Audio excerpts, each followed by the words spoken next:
Hello and welcome to the show. I'm Vince. I'll be your driving instructor this afternoon. Now, the purpose of this lesson is to introduce you into the basic elements and principles of driving a race car at high speed. There's a saying in racing: the fastest way around the track is full throttle. We here at International School of High Performance Driving want to teach you how to do that. So, my background: my father had me in racing quarter midgets when I was young. When I was 16, I raced a Mustang in SCCA club racing. I raced a Corvette in SCCA club racing. I went to driving school at British School of Motor Racing under Jacques Couture. That's a time where I thought I knew everything about racing, and when I graduated, I learned I knew nothing about racing. It was a very good experience. I've raced Formula Fords, Formula Atlantics, and I've set track records at every track I've ever raced at. And that includes Ontario Motor Speedway and Riverside Motor Speedway. From there, I became a mechanic, and I've worked as a mechanic for some of the top racing teams and top drivers that you would be quite familiar with. This lesson, we're going to discuss just some basic elements of the operation of the car, the operation of driving through corners or driving through a corner, the basic way to approach, coast, brake, accelerate through corners. And it's Racing 101. It's a place where you start. And as we go on into other videos, we'll explain why people modify from the basic 101 training and why it's necessary to do that. So I want to present something to you to think about. If you're going around a course that has 10 corners and you lose 1/10 of a second per corner, you've lost a full second per lap. In 2 laps, you've lost 2 seconds. And on some racetracks, that is a full length of a football field. Our first slide here will take us through the basic elements of going through a corner. And it's the fastest way to get through a corner. So you can see you're going along, you're at full throttle until you hit your braking point. You hit your brakes to the maximum amount possible without breaking the tires loose from the ground, without breaking traction.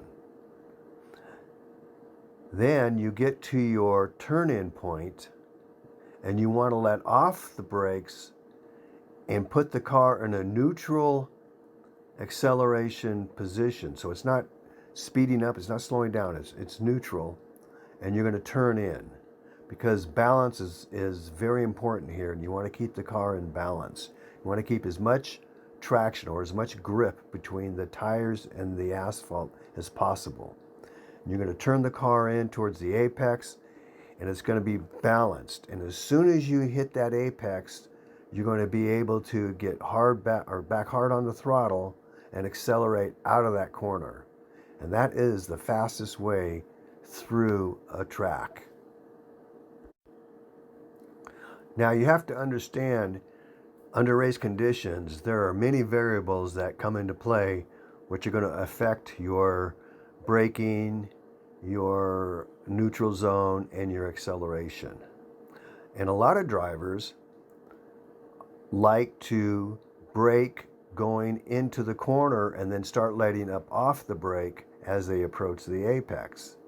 This has some positive effects, and it has some negative effects. And you have to understand what you're doing and why in order to make this type of driving work. It's also important to set your car up to be able to drive that way.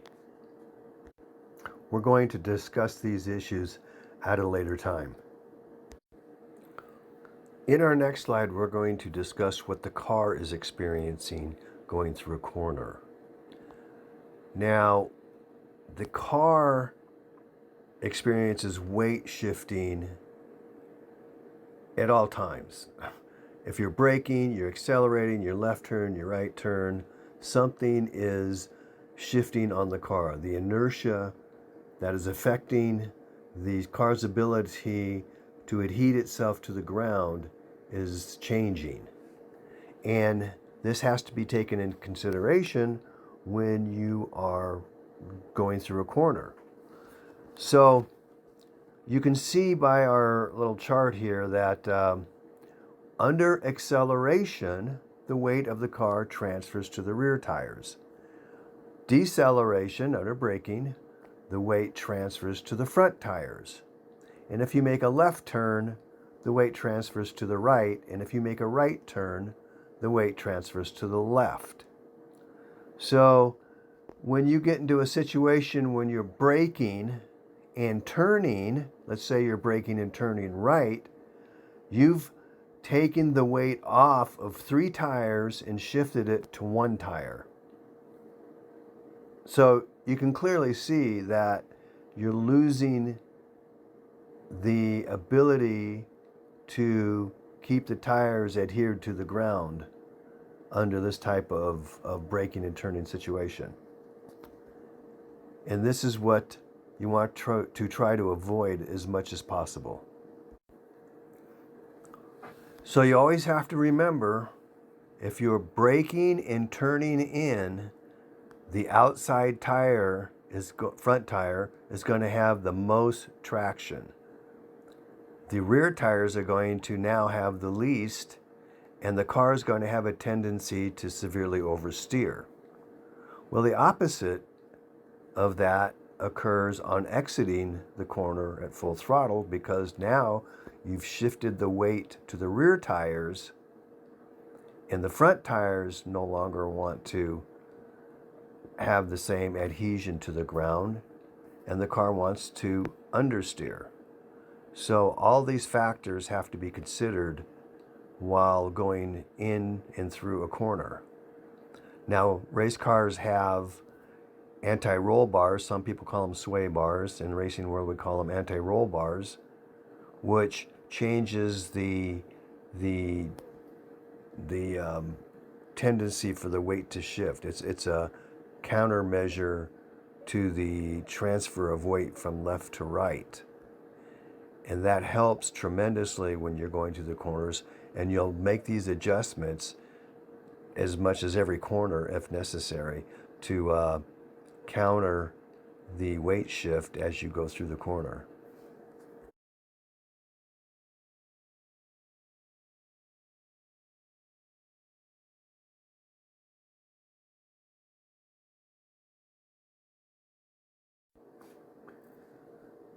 Race car suspension is designed different than your street car. Your street car has what we call toe in, and a race car will have toe out. Your street car has toe in because it helps keep the car more stable. A race car has toe out because while under turning conditions, the inside tire of a turn will make a smaller radius than the outside tire. So with a little toe out, that keeps the traction of all the tires more efficient to the ground.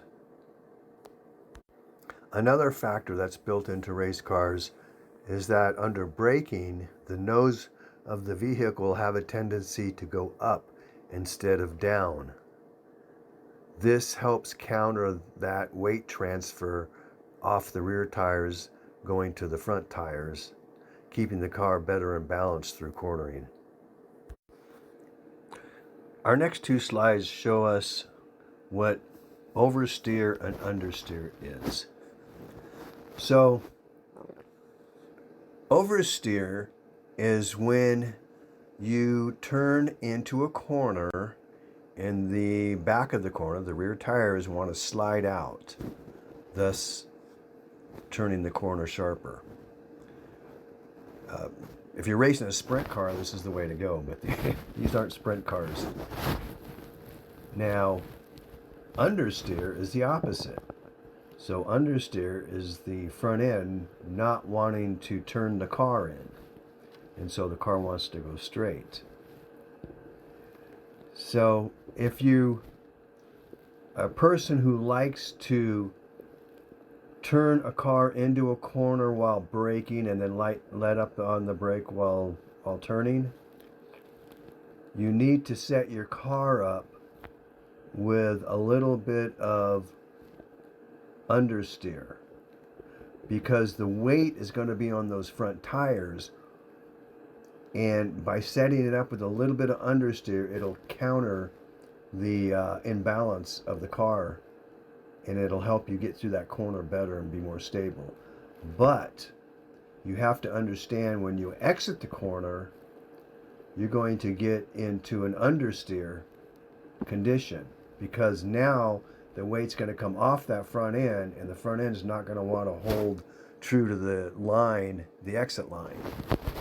It's going to want to go straight, and that has to be considered when you're setting up your car, to drive like that. One of the things we do is move our apex. We move it to a later apex. That way it gives us a better ability to exit the corner full throttle. We're going to discuss this in more detail at a later date and under more advanced driving conditions and teachings. There are many reasons why you will adjust your entry speed, your neutral speed, and your exit speed of a corner. If the corner is on a hill, to where you're cresting a hill at some point, you have to take that in consideration, because it's going to drastically affect the car's ability to get through that corner. Another condition you will run into is if you're passing somebody and you want to dive underneath of them. And that might be a situation where you're going to want to set your car up a little bit of understeer so you can brake into the corner to dive underneath someone, thus blocking them, slowing their exit speed down, and giving you the ability to pass them.